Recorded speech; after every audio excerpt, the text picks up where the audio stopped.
Student, स्वागत है आप सभी का अपने YouTube channel the rising classes पर।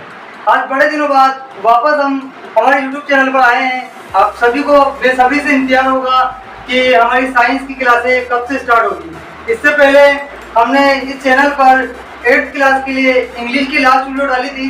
उसके बाद काफ़ी समय से कुछ कारणों से हमारी वीडियो नहीं आ पा रही थी, तो इस इंतजार को खत्म करते हुए आज हम दोबारा से अपने इस YouTube चैनल पर वीडियोस की बात करेंगे।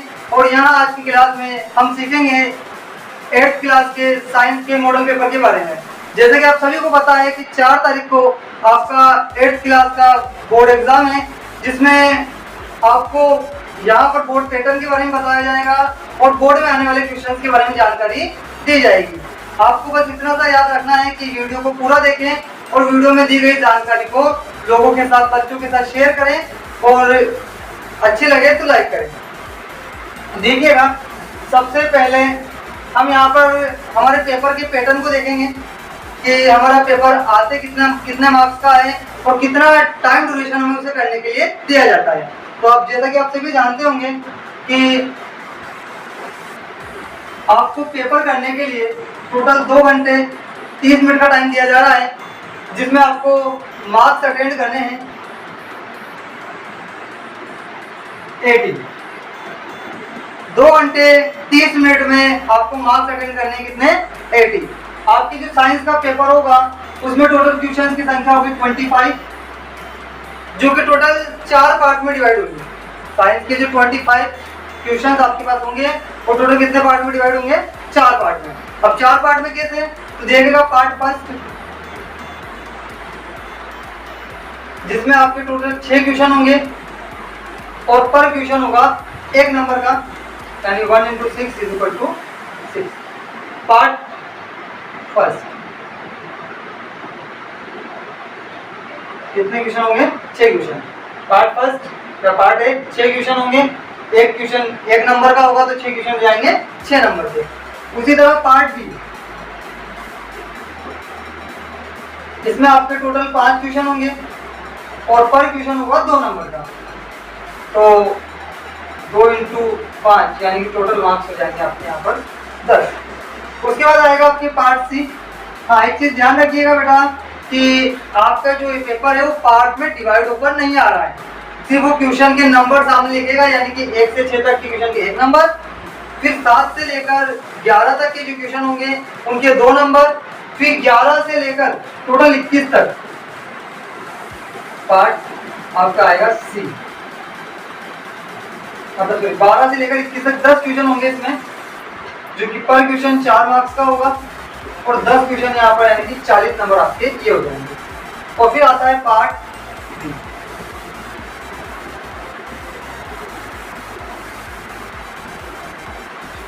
ये पार्ट डी होगा आपके, इसमें 4 क्वेश्चन होंगे,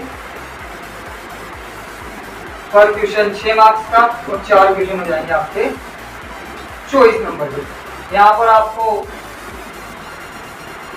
क्वेश्चन नंबर दिए हुए हैं और यहाँ पर आपको मार्क्स दिए हुए हैं। तो पैटर्न को एक बार समझिएगा कि आपको पार्ट ए में टोटल कितने क्वेश्चन मिलेंगे? 6 क्वेश्चन। 6 ही क्वेश्चन 1-1 नंबर के होंगे और 6 क्वेश्चन को अटेम्प्ट करने के आपको मिलेंगे 6 नंबर। पार्ट बी में टोटल 5 क्वेश्चन होंगे, हर क्वेश्चन 2 नंबर का होगा और 5 क्वेश्चन को अटेम्प्ट करने पर आपको मिलेंगे 10 नंबर। पार्ट सी, जो कि टोटल 10 क्वेश्चन इसमें होंगे, हर क्वेश्चन 4 नंबर का होगा और यहाँ पर आपको मिलेंगे टोटल 40 नंबर।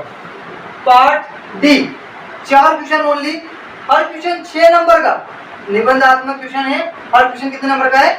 6 नंबर का। और यहाँ पर आपको पूरी तरह से प्रॉपर बताया जाएगा कि ये जो 6 नंबर के 4 क्वेश्चन आ रहे हैं, ये क्वेश्चन कौन कौन से पार्ट से आ रहे हैं। तो पूरी क्लास के दौरान जुड़े रहें और क्वेश्चन क्लास में बताए गए क्वेश्चन को अच्छे से याद कर अपने एग्जाम को क्रैक करें।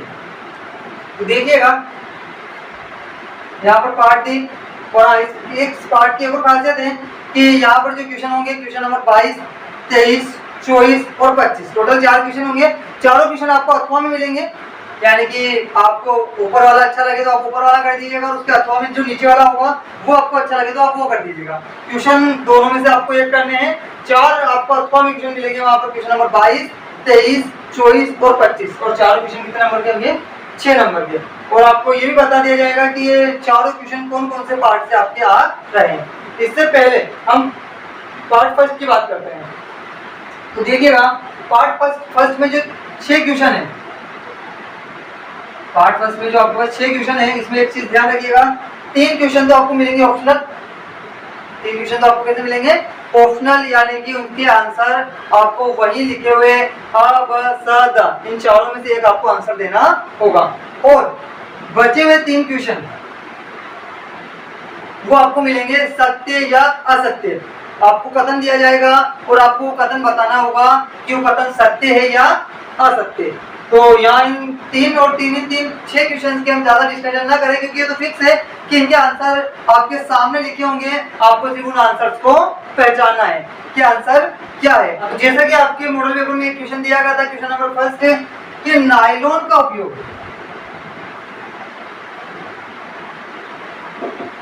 नायलॉन का उपयोग होता है, नायलॉन जानते हो, नायलॉन की रस्सी आप सभी ने देखी है। तो नायलॉन का उपयोग होता है, आपके ऑप्शन में था वस्त्र निर्माण में, दूसरा था दांत साफ करने के ब्रश बनाने में, या जो दांत साफ करने के आप ब्रश देखते हैं वो, और उसके अलावा एक और था कि रस्से बनाने में, या चौथा ऑप्शन था उपरोक्त सभी। तो आप सभी जानते हैं कि नायलॉन के वस्त्र भी बनते हैं, रेनकोट वगैरह नायलॉन से बनाए जा सकते हैं, उसके अलावा नायलॉन से दांत साफ करने के ब्रश बनाए जा सकते हैं, और वही नायलॉन से रस्से भी बनाए जा सकते हैं। तो इसका ऑप्शन क्या होगा? ऑप्शन नंबर डी, उपरोक्त सभी।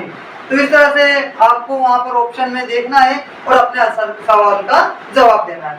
हम अपने अगले पार्ट की ओर चलते हैं, पार्ट बी की ओर, जहां से क्वेश्चन कहा था। एक चीज और ध्यान रखिएगा, ये बात फिक्स हो जाती है कि आपका जो पहला क्वेश्चन आएगा वो आपके चैप्टर नंबर 2 से आएगा।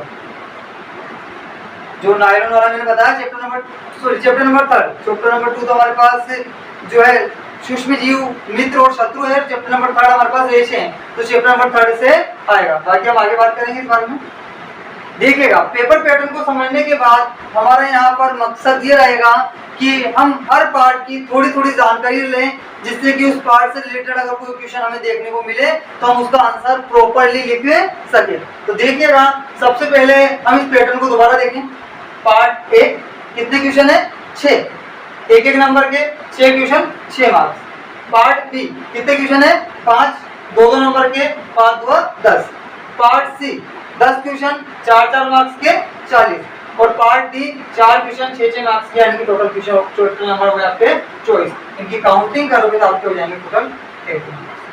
अब आपका काम सिर्फ इतना सा रहने वाला है कि यहाँ मैं हर चैप्टर के बारे में आपको थोड़ी थोड़ी सी डिटेल्स दूंगा और ये भी बताऊंगा कि उस चैप्टर से कितने नंबर का क्वेश्चन आने वाला है और कौन सा क्वेश्चन आने वाला है।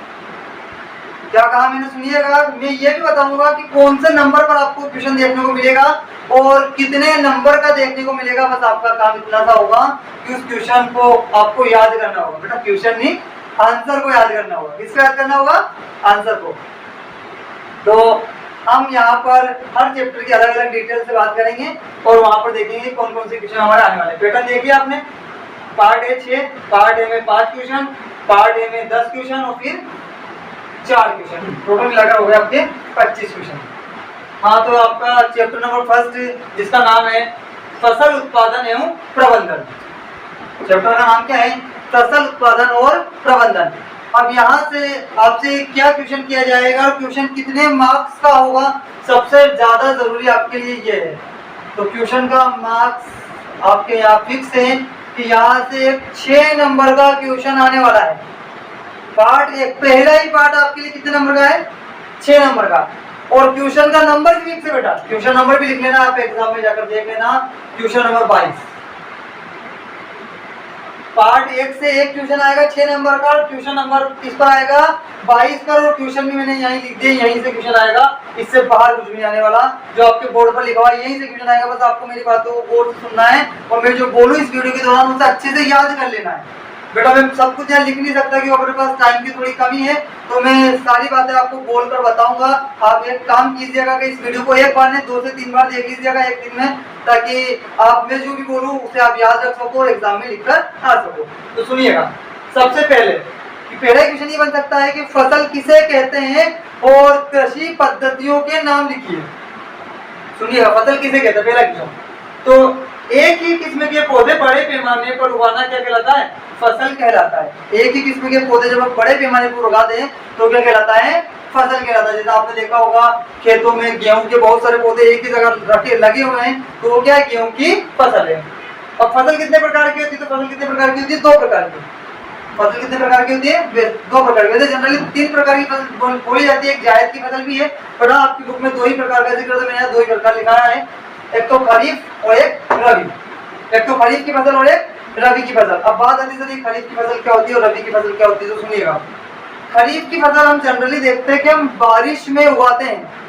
कब उगाते हैं, बारिश में। अब बारिश में अगर हम महीने देखें तो कौन से महीने में उगाते हैं, तो जनरली ये उगती है जून और जुलाई में, जून और जुलाई में। और फसल का जो टाइम पीरियड होता है वो 3 से 4 महीने का होता है, यानी इसे काट लिया जाता है सितंबर और अक्टूबर में, सितंबर और अक्टूबर में। यानी कि वे फसलें जो वर्षा ऋतु में उगाई जाती है, आप इस तरह से बोल सकते हैं कि वे फसलें जो वर्षा ऋतु में उगाई जाती है और शीत ऋतु के प्रारंभ में काट ली जाती है, खरीफ की फसल कहलाती है। जैसे वर्षा ऋतु में आपने क्या क्या खाया, तो आपने मूंगफली खाई होगी, आपने सोयाबीन देखी होगी, इसके अलावा मूंगफली, सोयाबीन और मूंग वगैरह, ये जो है इसकी फसलें हैं, खरीफ की फसल है। उसके बाद रबी की फसल की बात करूं मैं, तो रबी की फसल अभी प्रेजेंट टाइम पे हमने सर्दियों में से बोया था। जैसे आप गेहूं देख लो, सरसों देख लो, चना देख लो, मटर देख लो, ये सभी आपने कब बोई थी, शीत ऋतु में। जैसे आप रबी की फसल खरीफ की फसल काटते हो, रबी की फसल बो देते हो, तो वे फसलें जो शीत ऋतु में बोई जाती है और ग्रीष्म ऋतु की शुरुआत में काट ली जाती है, गर्मी की शुरुआत में काट ली जाती है। गर्मी की शुरुआत में हम गेहूं काट रहे हैं। आज के दौर में, अभी के दौर में क्या काटा जा रहा है, गेहूं काट रहा है, गेहूं काटा जा रहा है, धनिया काट कर हम निमट चुके हैं। तो गेहूं और धनिया कौन सी है, रबी की फसल। तो खरीफ की फसल और रबी की फसल हमें याद हो गई। अब उसके बाद अगला और मोस्ट इंपोर्टेंट टॉपिक आपके चैप्टर का है कृषि पद्धतियां, यानी कि कृषि करने की कौन कौन सी पद्धतियां हैं या कितने स्टेप से पूरी कृषि की। अगर आपको फसल उगाना है, फसल उगाकर प्राप्त करना है, तो उसकी कितनी पद्धतियां हैं, कितनी स्टेप से या कितने स्टेप में, कितने पदों पे आप फसल को प्राप्त कर सकते हैं। तो सुनिएगा, टोटल हमारे पास यहाँ पर 7 पद्धतियां हैं। कितनी पद्धतियां हैं, 7। देखिएगा, पहला है मिट्टी तैयार करना। पहला क्या है, मिट्टी तैयार करना। मिट्टी तैयार करना क्या होता है, तो आपने देखा होगा किसान सबसे पहले खेत में जाता है और खेत में जाकर हल से वो मिट्टी को उलट पुलट कर देता है। ये परिघटना कहलाती है मिट्टी तैयार करना। यानी कि आपको समझ में आ गया, मिट्टी को उलट पुलट करने की जो प्रक्रिया है वो किसके द्वारा की जाती है, मिट्टी को उलट पुलट करने की जो प्रक्रिया वो कहलाती है मिट्टी तैयार करना। और इसके लिए काम में लिया जाता है हल और कल्टीवेटर। क्या काम में लिया जाता है इसके लिए, हल और कल्टीवेटर। उसके अलावा कुदाली वगैरह भी आप ले सकते हैं। ठीक है, उसके बाद है बुआई। अब अगर किसान मिट्टी को तैयार करेगा, मिट्टी को उल्टेगा पुल्टेगा, तो उसके अंदर बीज डालेगा। यानी कि मिट्टी में बीज डालने की प्रक्रिया क्या कहलाती है, बुआई। मिट्टी में बीज डालने की प्रक्रिया क्या कहलाती है, बुआई कहलाती है। तो मिट्टी में बीज डालने की प्रक्रिया क्या कहलाती है, बुआई। और बुआई के लिए जो प्रचलित उपकरण है हमारे पास वो है सीड ड्रिल। सीड ड्रिल पूछा जा सकता है कि बुआई के लिए, वैसे आपसे बड़े क्वेश्चन होंगे, लॉन्ग क्वेश्चन होगा। 6 नंबर में आज क्वेश्चन आ रहा है, तो आपको कोई भी 2 से 3 कृषि पद्धतियां दे देगा कि निम्न पर टिप्पणी लिखिए या निम्न को समझाइए। मिट्टी तैयार करना किसे कहते हैं, तो मिट्टी को उलट पुलट करना मिट्टी तैयार करना कहलाता है। बुआई, तो बुआई किसके द्वारा की जाती है, सीड ड्रिल के द्वारा। बीज बोने की प्रक्रिया बुआई कहलाती है। एक चीज और सुनिएगा साथ साथ कि मिट्टी तैयार क्यों की जाती है, मिट्टी को उल्टा पुल्टा क्यों जाता है। तो ध्यान रखिएगा, मिट्टी को उल्टा पुल्टा इसलिए जाता है ताकि मिट्टी के नीचे मौजूद पोषक तत्व ऊपर आ जाए। क्या कहा मैंने, मिट्टी के नीचे मौजूद पोषक तत्व ऊपर आ जाए, इसलिए मिट्टी को उल्टा पुल्टा जाता है। अगला देखिएगा, जब किसान उसमें मिट्टी तैयार कर लेगा, बुआई कर देगा, तो उसके बाद उसमें क्या डालेगा, वो खाद और उर्वरक। क्या डालेगा, खाद और उर्वरक। तो खाद उर्वरक देना। और यहाँ से एक मोस्ट इंपोर्टेंट क्वेश्चन है कि खाद वे, यहाँ लिख दिया कैसे मैंने नीचे कि खाद और उर्वरक में क्या अंतर है। तो आप सभी ने देखा होगा, खाद क्या होता है कि हम मवेशियों के मलमूत्र से बनाते हैं। जैसे गाय, भैंस, बकरी, इनके मलमूत्र से जो पोषक पदार्थ मिट्टी के लिए बनते हैं वो क्या कहलाते हैं, खाद। और रासायनिक तौर पर फैक्ट्रियों में जो तैयार किए जाते हैं वो क्या होते हैं, उर्वरक। तो खाद और उर्वरक में में अंतर आपको याद कर कर जाना है। खाद और उर्वरक में आपको ज्यादा अंतर आपकी बुक में चैप्टर नंबर 1 में सारणी बनी हुई है, वहां मिल जाएंगे। मोस्ट इंपोर्टेंट क्वेश्चन है, इसे जरूर याद कर कर आप जाएंगे। इस पर सिंचाई, तो फसल को समय समय पर पानी देने की जो प्रक्रिया है वो क्या कहलाती है? सिंचाई। फसल को समय समय पर पानी देने की प्रक्रिया क्या कहलाती है? सिंचाई कहलाती है। खरपतवार, अब खरपतवार क्या है? खरपतवार की सुरक्षा किसे कहते हैं? तो आपने देखा होगा कि हम निराई करते हैं, फसल के साथ कुछ अनावश्यक पौधे उग जाया करते हैं, उन अनावश्यक पौधों को हटाने की जो प्रक्रिया है वो कहलाती है निराई। खरपतवार से सुरक्षा की कहलाती है निराई। और हाँ, एक चीज और ध्यान रखिएगा, मिट्टी तैयार करने की जो प्रक्रिया है, यहाँ पर लिखा हुआ है, इसे बोलते हैं जुताई। मिट्टी तैयार करने की प्रक्रिया को क्या बोलते हैं? जुताई। और खरपतवार हटाने की जो प्रक्रिया है वो क्या कहलाती है? जुताई। तो यहाँ से भी एक क्वेश्चन इंपोर्टेंट है, ये लिखा हुआ है कि खरपतवार क्या है, इसका नियंत्रण कैसे कर सकते हैं? तो खरपतवार पौधों के साथ या फसलों के साथ कुछ अनावश्यक पौधे उग जाते हैं, कुछ ऐसे पौधे उग जाते हैं जो आपके किसी काम के नहीं है, उन अनावश्यक पौधों को हम खरपतवार कहते हैं। और खरपतवार से सुरक्षा हम कैसे करेंगे? तो खरपतवार से सुरक्षा करने के लिए हमें करनी होगी निराई। जैसे कुदाली वगैरह से हम निराई करते हैं, उसके अलावा हम यहाँ पर खरपतवार नाशी का भी उपयोग कर सकते हैं। खरपतवार नाशी, इसका उपयोग कर सकते हैं हम खरपतवार नाशी का, जैसे कि 2,4-D, 2,4-D, यहाँ खरपतवार नाशी 2,4-D। कटाई, तो जब फसल पक जाती है तो फसल पकने के बाद फसल को काटना क्या कहलाता है? कटाई। फसल पक जाने के बाद फसल को काटना क्या कहलाता है? कटाई कहलाता है। इसके लिए हम हार्वेस्टर और दराती वगैरह का यूज करते हैं, हार्वेस्टर और दराती। उसके बाद अगला है आपके भंडारण। तो जब आप फसल को प्राप्त कर लेंगे, जैसे मान लीजिए आपने गेहूं काटे, गेहूं को काटकर आपने उसे मशीन में निकाला और मशीन में निकालकर आप उसे घर ले आए, तो घर लाकर आप उसे कहीं भी ऐसी जगह तो नहीं रख सकते जहाँ गीला हो या जहाँ नमी हो या फिर जहाँ पर जो है काफी ज्यादा हवा हो, ऐसी जगह आप उन्हें नहीं रख सकते। आप उन्हें सुरक्षित किसी बड़े पात्रों में बंद कर कर रखते हैं, यहाँ तक कि अगर आपको खतरा हो कि इसमें कीड़े लग सकते हैं, इसमें दीमक लग सकती है या इसमें और भी सूक्ष्म जीव बैठ सकते हैं, तो आप उसमें गोलियां वगैरह भी डालते हैं। तो यही परिघटना कहलाती है भंडारण, यानी कि फसल को सुरक्षित रखना, फसल को सही तरीके से रखना और फसल को नमी से बचाए रखना परिघटना की कहलाती है भंडारण। आपके मॉडल पेपर में क्वेश्चन किया गया है, फसल के भंडारण को समझाइए। यहाँ से इस क्वेश्चन को ध्यान रखिएगा, भंडारण को समझाइए। अभी क्वेश्चन ये भी हो सकता है कि आप फसल का भंडारण कैसे करेंगे, तो यहाँ पर भंडारण होता है। हाँ, अब देखिएगा इस पार्ट के मोस्ट इंपोर्टेंट क्वेश्चन आपके सामने लिखे हुए हैं। खाद व उर्वरक में अंतर लिखिए। मैंने आपको समझा ही दिया कि खाद और उर्वरक में अंतर क्या है। तो खाद आप जानते हैं कि खाद मवेशियों की मलमूत्र से खेतों में बनाई जाती है, जबकि जो उर्वरक है वो फैक्ट्रियों में बनाए जाते हैं। खाद मिट्टी के लिए लाभदायक होते हैं, खाद से मिट्टी को पोषक पदार्थ पहुंचते हैं और मिट्टी को हानि नहीं पहुंचती, जबकि उर्वरक रासायनिक होने के कारण मिट्टी के लिए नुकसानदायक होते हैं। तो इस तरह से आप खाद और उर्वरक में अंतर याद कर सकते हैं। अगला है, खेत में लगातार फसल उगाने से मिट्टी पर क्या प्रभाव पड़ता है। ये भी मोस्ट इंपोर्टेंट क्वेश्चन है। तो अगर हम खेत में लगातार फसल उगाते रहेंगे तो मिट्टी के सारे पोषक तत्व नष्ट हो जाएंगे। क्या कहा मैंने? मिट्टी के सारे पोषक तत्व नष्ट हो जाएंगे और धीरे धीरे मिट्टी की उर्वरक क्षमता कमजोर हो जाएगी और फसल का उत्पादन अच्छी तरह से नहीं होगा। तो खेत में लगातार फसल उगाने से मिट्टी पर क्या प्रभाव पड़ता है, तो मिट्टी पर हानिकारक प्रभाव पड़ता है। आप इस तरह से लिख सकते हो, ध्यान रखिएगा। 6 नंबर का क्वेश्चन आएगा तो आपको यहाँ बड़ा चढ़ाकर थोड़ा लिखना है।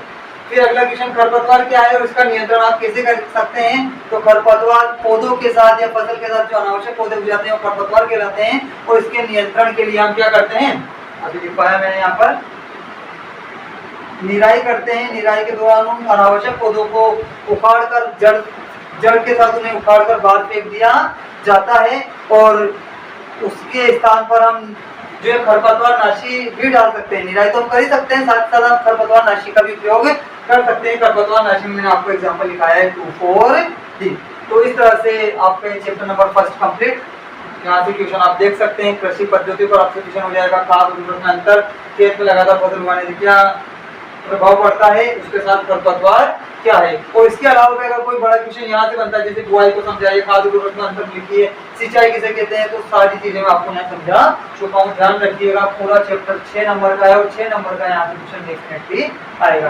तो आप इसका स्क्रीनशॉट ले लीजिए और लास्ट टाइम पे एग्जाम देने जाने से पहले इन सभी को पढ़कर जरूर जाएं। और ज्यादा बेस्ट है कि आप इस वीडियो को 2 से 3 बार देख लें, जिससे कि आपको इसे पढ़ने की जरूरत ही नहीं होगी। क्योंकि बेटा ध्यान रखिएगा कि आपको सुनी हुई बातें ज्यादा याद होती है। किसी भी सीरियल का, किसी भी मूवी का कोई भी डायलॉग आपसे पूछ लो, आपको सारे डायलॉग पता है। क्योंकि हमारी बहुत ही अच्छी फितरत है, हमारी बहुत ही अच्छी आदत है कि हम जो देखते हैं, हम जो सुनते हैं, वो हमें ज्यादा याद होता है। जो हम याद करते हैं वो तो हमें याद ही नहीं होता, और याद तो हम कुछ करते भी नहीं है। तो इसलिए आप इस वीडियो को पूरा देखें, अच्छे से देखें, 1 बार नहीं 2 बार देखें, जिससे कि आप इस वीडियो में बताई गई पूरी जानकारी को लेकर और अपने एग्जाम में सारे क्वेश्चन को कर सकें। तो ये चैप्टर नंबर 1 आपका कंप्लीट। तो अपना अगला चैप्टर है चैप्टर नंबर 2, सूक्ष्म जीव, मित्र एवं शत्रु। एक चीज ध्यान रखिएगा, इस चैप्टर से आपको जो क्वेश्चन मिलेगा वो मिलेगा 4 मार्क्स का।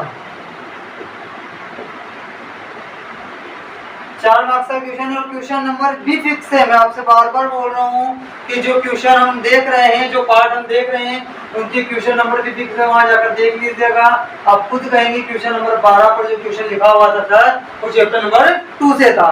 और चैप्टर नंबर 2 से जो क्वेश्चन नंबर 12 आएगा वो कितने नंबर का होगा, 4 नंबर का। और वो क्वेश्चन भी यही छपा हुआ है। जो क्वेश्चन आने वाला है सिर्फ 1 बोर्ड पर, एक पार्ट का एक क्वेश्चन, केवल एक बोर्ड पर। बस आपका काम इतना सा है कि उस बोर्ड को मैं जब तक समझाऊं तब तक अपनी निगाहें इस वीडियो से स्किप मत करना, हटाना मत, ना तो वीडियो को स्किप करना, ना ही अपनी निगाहों को। आपको पूरे वक्त सिर्फ इस वीडियो को अच्छे से देखना है। और एक बार में अगर समझ में नहीं आए तो एक बार और देखें, और अगर फिर भी कुछ समझ में नहीं आए तो अपनी प्रॉब्लम को कमेंट बॉक्स में लिख दें। तो देखिएगा, सबसे पहले सूक्ष्म जीव किसे कहते हैं, तो वे जीव जिन्हें हम बिना यंत्र की सहायता से नहीं देख सकते क्या कहलाते हैं, सूक्ष्म जीव। वे जीव जिन्हें हम बिना यंत्र की सहायता से केवल अपनी आंखों से नहीं देख सकते क्या कहलाते हैं, सूक्ष्म जीव। इन्हें 4 वर्गों में बांटा गया है। सूक्ष्म जीवों को कितने वर्गों में बांटा गया है, 4। देखिएगा, पहला है जीवाणु, दूसरा कवक, तीसरा प्रोटोजोआ, चौथा है शैवाल। क्या लिखा हुआ है, जीवाणु, कवक, प्रोटोजोआ और शैवाल। सूक्ष्म जीवों को कितने वर्गों में बांटा गया है, 4। जीवाणु, कवक, प्रोटोजोआ और शैवाल। बोलो ना, जीवाणु, कवक, प्रोटोजोआ और शैवाल। अगला है वायरस। वायरस जिसे हम विषाणु में बोलते हैं।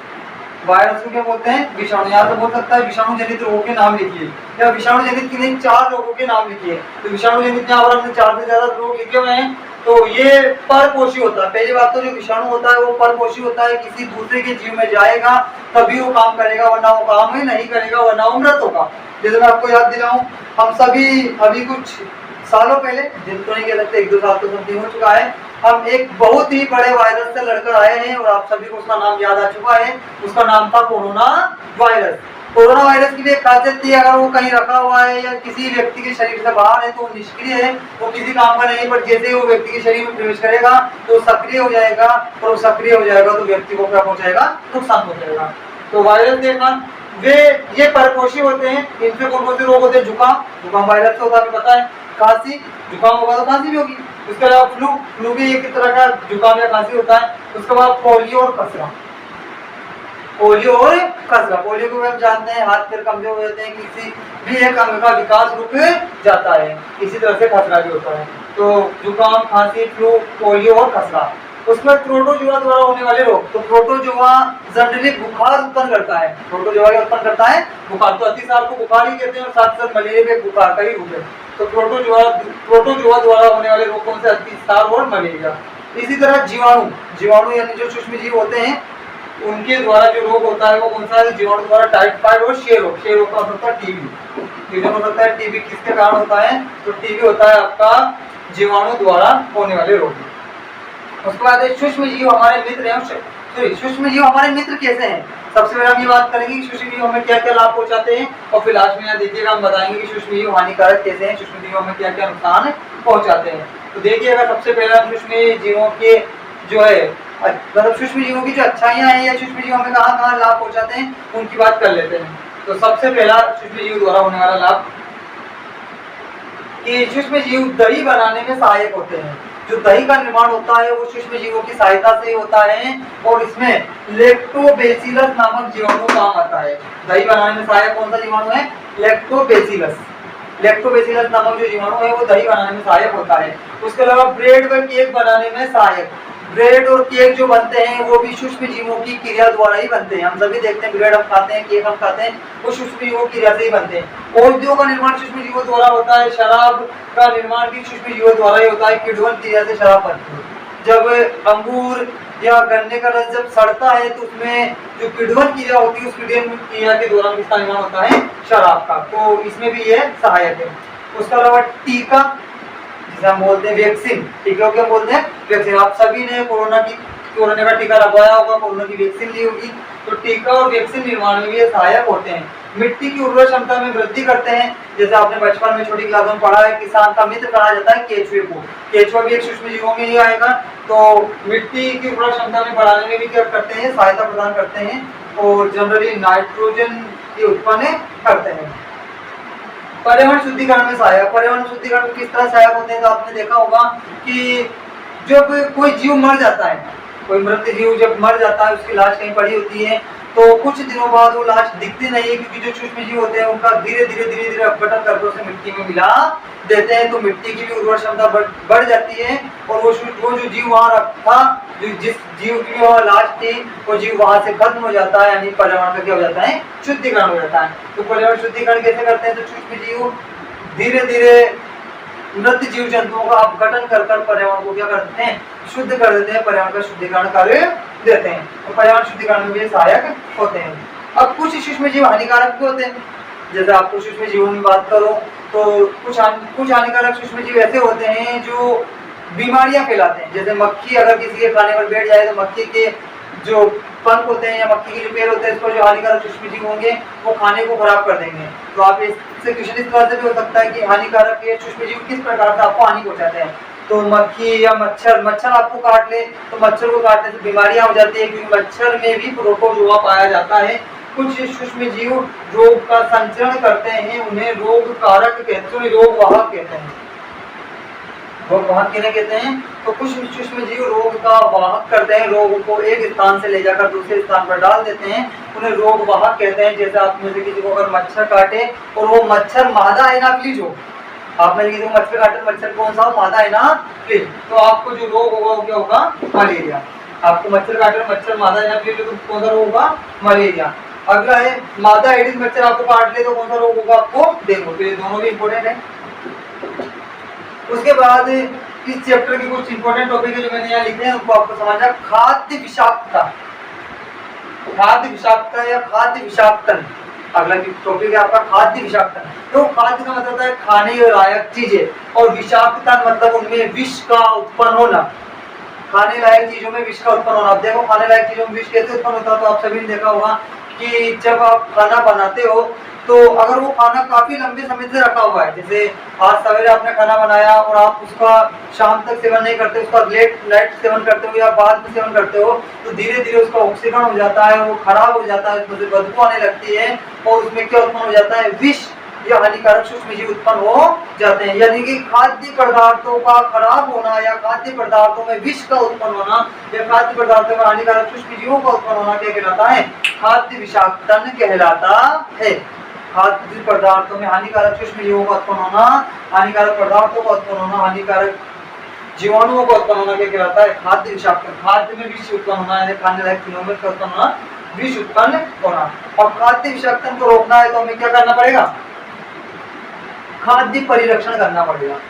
अगर आपको खाद्य विषाक्तन को रोकना है तो आपको क्या करना पड़ेगा? खाद्य परिरक्षण करना पड़ेगा। अब खाद्य परिरक्षण क्या है सर? तो देखिएगा खाद्य परिरक्षण क्या है, देखिएगा।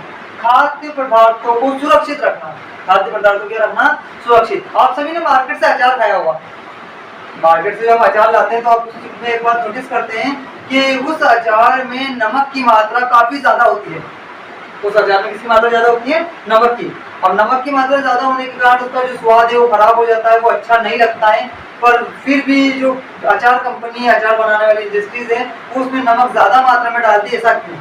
अब वो चाहती तो नहीं है ना कि उनका नमक खराब हो या फिर उनका अचार खराब हो, पर फिर भी वो उससे में अचार उस अचार में नमक ज्यादा मात्रा में डालती है।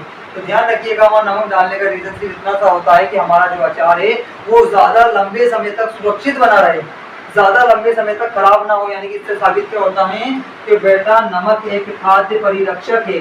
अगर किसी चीज में नमक की मात्रा ज्यादा होगी तो वो चीज जल्दी खराब नहीं होगी।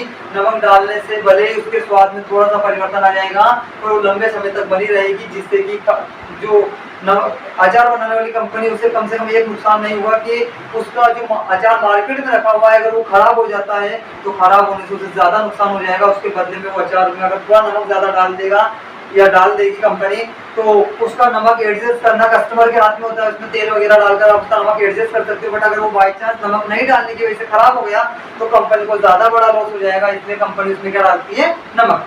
तो खाद्य परिरक्षण का एक एग्जाम्पल देखा हमने नमक। इसके अलावा हम भी घरों पर अचार बनाते तो आप एक बात नोटिस की होगी कि आपके घर में जब अचार बनता है तो आपकी अम्मी बोलती है कि इसमें जो अचार है उसमें पूरे मतलब वो पूरी तरह से तेल में डूबा होना चाहिए। जो अचार है वो पूरी तरह से किसमें डूबा होना चाहिए, तेल में। इसके पीछे का रीजन है कि अगर अचार तेल में डूबा हुआ रहेगा तो तेल उसे खराब होने नहीं देगा। और आप नोटिस कीजिएगा कि अगर आपका अचार पूरी तरह से तेल में डूबा हुआ नहीं है तो जिस एरिया से वो तेल में डूबा हुआ नहीं है उस एरिया में फफूंद आ जाती है, वो एरिया से वो अचार खराब होने लग जाता है। यानी कि तेल भी एक प्रकार का क्या है, खाद्य परिरक्षण या परिरक्षक, खाद्य चीजों को सुरक्षित रखने वाला था नमक, तेल। उसके अलावा आपने एक बात तो देखी होगी, आप सभी चिप्स वगैरह खाते हैं, मार्केट से पैकिंग की थैलियां लाकर आप खाते हैं, टनाटन वगैरह आप खाते हैं, ये जो भी चीजें आप खाते हैं उनमें एक गैस भरी होती है। बचपन में हम सोचा करते थे, मैं खुद भी सोचता था कि शायद ये गैस इसलिए भरते हैं ताकि इसके अंदर चीज तो रहे कम पर हमें दिखाई दे ज्यादा। अगर बड़ी फूली फूली तेली रहेगी तो हम सोचेंगे कि काफी सारी चीजें होंगी इसमें, बट इसके पीछे का रीजन बेटा ये नहीं है। इसके पीछे का रीजन है कि उसके अंदर अक्रियाशील नाइट्रोजन गैस भर दी जाती है। कौन सी गैस भर दी जाती है, नाइट्रोजन। जितनी भी चिप्स की थैलियां, जो भी आप लेस वगैरह, जो भी आप पैकिंग सामग्री खाते हैं जिनके अंदर गैस भरी होती है उनके अंदर कौन सी गैस भरी होती है, नाइट्रोजन। और नाइट्रोजन गैस उसे खराब होने नहीं देती। तो नाइट्रोजन गैस भी एक प्रकार से क्या है, खाद्य परिरक्षक। तो इस चीज का ध्यान रखें, खाद्य परिरक्षण किसे कहते हैं। खाद्य पदार्थों को किस प्रकार सुरक्षित रखा जा सकता है, तो खाद्य पदार्थों में नमक की मात्रा बढ़ा दो, तेल की मात्रा बढ़ा दो और पैकिंग सामग्री में नाइट्रोजन गैस डाल दो तो आपके खाद्य पदार्थ क्या रहेंगे, सुरक्षित रहेंगे। लास्ट टॉपिक आपके इस चैप्टर का जो कि एक मॉडल पेपर, इस साल मॉडल पेपर में इससे एक क्वेश्चन दिया गया है कि नाइट्रोजन चक्र का चित्र बनाइए। तो आप सभी नाइट्रोजन चक्र का चित्र जरूर देखें। हो सकता है ऐसा कहते हैं क्वेश्चन दोबारा छप जाए। आपकी बुक में नाइट्रोजन चक्र का चित्र बनाया हुआ है तो नाइट्रोजन चक्र का चित्र जरूर देखें। और नाइट्रोजन चक्र का चित्र देखने से पहले आप नाइट्रोजन स्थिरीकरण को समझें। देखो नाइट्रोजन स्थिरीकरण क्या होता है। सबसे पहले हमारी पृथ्वी में, जो हमारी भूमि है, हमारी पृथ्वी है, उसमें जो मिट्टी है उसमें सबसे ज्यादा पाया जाने वाला तत्व क्या होता है, नाइट्रोजन। इस नाइट्रोजन का सेवन करते हैं पेड़ पौधे। पेड़ पौधों के लिए सबसे ज्यादा जरूरी चीज क्या होती है, नाइट्रोजन। आप देखिए अगर आप में से कोई किसान है कि आपके घर पर आपके पापा वगैरह खेती वगैरह करते हैं तो आप देखिएगा अगर आपके घर पर यूरिया का कट्टा रखा हुआ है तो उस यूरिया पर देखिएगा आप सबसे ज्यादा मात्रा में क्या होता है, उस यूरिया के अंदर नाइट्रोजन। नोटिस कीजिएगा इस बात को।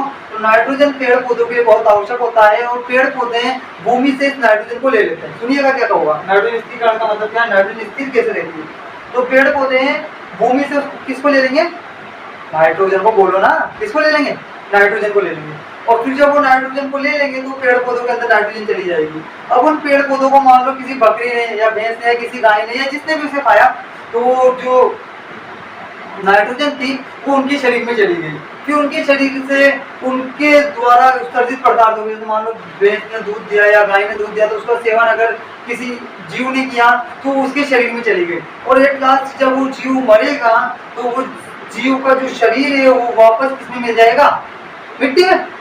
उस जीव का शरीर वापस में मिल जाएगा, मिट्टी में। और वो जो नाइट्रोजन घूम फिर कर गई थी वो वापस कहाँ आकर मिल जाएगी, मिट्टी में।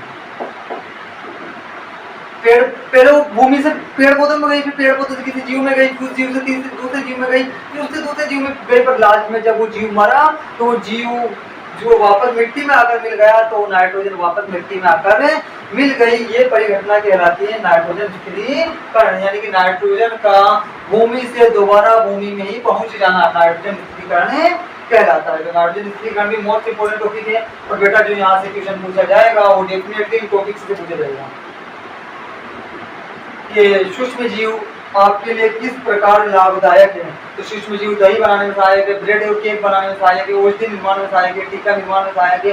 या सूक्ष्म जीव से होने वाली हानियां, तो सूक्ष्म जीव जो है रोग वाहक होते हैं। सूक्ष्म जीव हमें रोग उत्पन्न कर देते हैं, हमें रोग उत्पन्न कर देते हैं जैसे मलेरिया और डेंगू वगैरह। उसके अलावा सूक्ष्म जीवों से जो और भी हमें हानियां देखने को मिलती है। उसके बाद खाद्य विषाक्तन किसे कहते हैं? तो खाद्य पदार्थों को खराब होना खाद्य विषाक्तन कहलाता है। और खाद्य पदार्थों को खराब होने से बचाना तो उसमें नमक और तेल और नाइट्रोजन डाल दी जाती है। इसके बाद लास्ट में हमने देखा नाइट्रोजन स्थिरीकरण। नाइट्रोजन स्थिरीकरण क्या था? तो हमने देखा कि नाइट्रोजन पहले भूमि से पेड़ पौधों में जाती थी, पेड़ पौधे से किसी जीव में, फिर उस जीव से तीसरे जीव में, और धीरे धीरे वो जीव जब मरता है तो उस जीव का जो शरीर है वो दोबारा मिट्टी में मिल जाता है और नाइट्रोजन वापस मिट्टी में पहुंचे जाती है। इस तरह से आज की इस क्लास में हमने 2 चैप्टर की बात की, chapter number 1 and chapter number 2। थोड़ी हालत डाउन होने की वजह से हम इस क्लास को यही ऑफ करते हैं। आप इन दोनों चैप्टर्स को अच्छे से कंप्लीट करें और ट्यूशन ध्यान रखें बेटा। चैप्टर नंबर 1 से 6 नंबर का ट्यूशन है जो मैंने बताया वहीं से आएगा, और चैप्टर नंबर 2 से 4 नंबर का क्वेश्चन है और ये क्वेश्चन भी वहीं से आएगा जहाँ से मैंने आपको पढ़ाया है। आपको सिर्फ ये 2 बोर्ड याद रखने, पैटर्न पूरा याद रखना पेपर का पैटर्न में कल वाली क्लास में दोबारा रिवाइज नहीं करूंगा। कल दोबारा आते ही हम जब क्लास शुरू करेंगे तो सबसे पहले आते हैं हम चैप्टर नंबर 3, चैप्टर नंबर 4 और चैप्टर नंबर 6 की बात करेंगे। कल हम 3 या 4 चैप्टर कवर करने की कोशिश करेंगे। तो आप एक चीज का ध्यान रखें कि जो क्लासें आपको मिल रही हैं वो क्लासें डेली लें, पूरी लें और अपने दोस्तों के साथ भी इन क्लासों को शेयर करें ताकि उनका भी थोड़ा फायदा हो सके। ठीक है, आज के लिए